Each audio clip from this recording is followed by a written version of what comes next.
2 లక్షలే, అదనంగా మరొక 25 లక్షలు పెరిగినాయి. అయినా కూడా అందరికి ఇవ్వాలి. గతంలో 5,000 కోట్లు అయితే ఇవాళ 10,000 కోట్లు అవుతున్నాయి.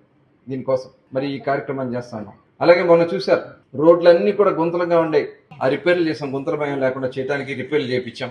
అలాగే సీసీ రోడ్లు, గ్రామాల్లో సీసీ రోడ్లు 5 సంవత్సరాలు అసలు రోడ్ల గురించి మాట్లాడిన వాళ్ళు లేరు. ఎన్ఆర్జీఎస్ ఫండ్స్ వస్తే ఆ ఫండ్స్ అన్ని కూడా డైవర్ట్ చేసి వాళ్ళ స్వార్థానికి వాడుకున్నారు.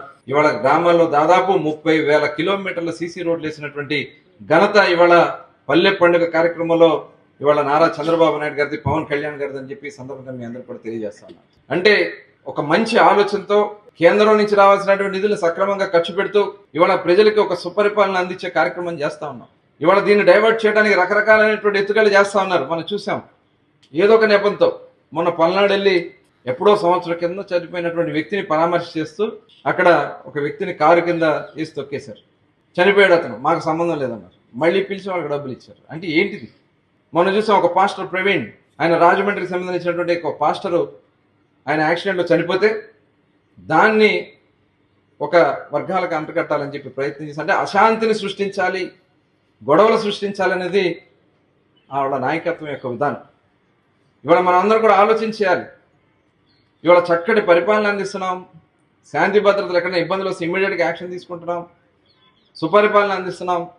ప్రజల్ని డైవర్ట్ చేయడానికి ఇలాంటి కుట్రలు చేస్తున్నటువంటి పరిస్థితులు మనం చూస్తూ ఉన్నాం. అందుకనే మనం అందరూ కూడా ఆలోచన చేయాల్సినటువంటి అవసరం ఉంది. ఒక మంచి పరిపాలన ఇస్తున్నటువంటి ప్రభుత్వాన్ని ఆదరించాల్సినటువంటి అవసరం ఉంది. దానికి ఇవాళ ఒక విజన్ డాక్యుమెంట్ కూడా తయారు చేస్తున్నాం. రాబోయే 2000 మనందరికీ గుర్తుంది, 20 అంటే చాలామంది విజన్ 2020 అంటే ఏంటనుకున్నారు.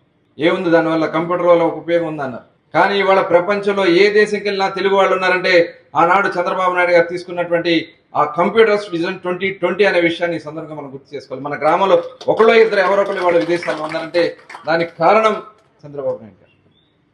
ఇవాళ హైదరాబాద్ నగరం దానికి ఒక నిదర్శనం. మనకు హైదరాబాద్ నగరమే. ఇవాళ మనం చూసాం, రాష్ట్ర విభజన జరిగిన తర్వాత వీళ్ళు చేసినటువంటి కుట్రలతో మనకి అమరావతి నిర్మాణం చేసుకోవాలి, మంచినీటికి సమస్య రాకుండా, తాగునీటికి కానీ సాగునీటికి కానీ ఇబ్బంది రాకుండా పోలవరం పనులు స్టార్ట్ చేసుకున్నాం.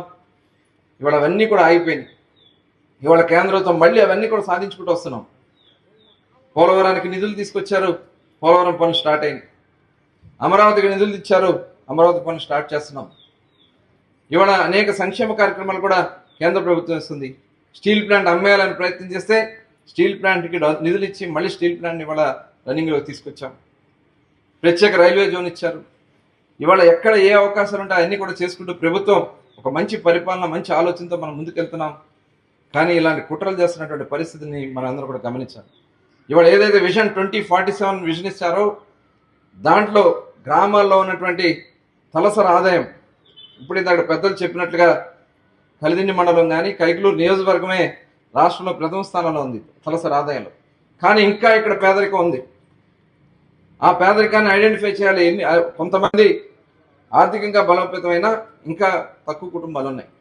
అందుకనే P4 అనే ప్రోగ్రాం తీసుకున్నాం.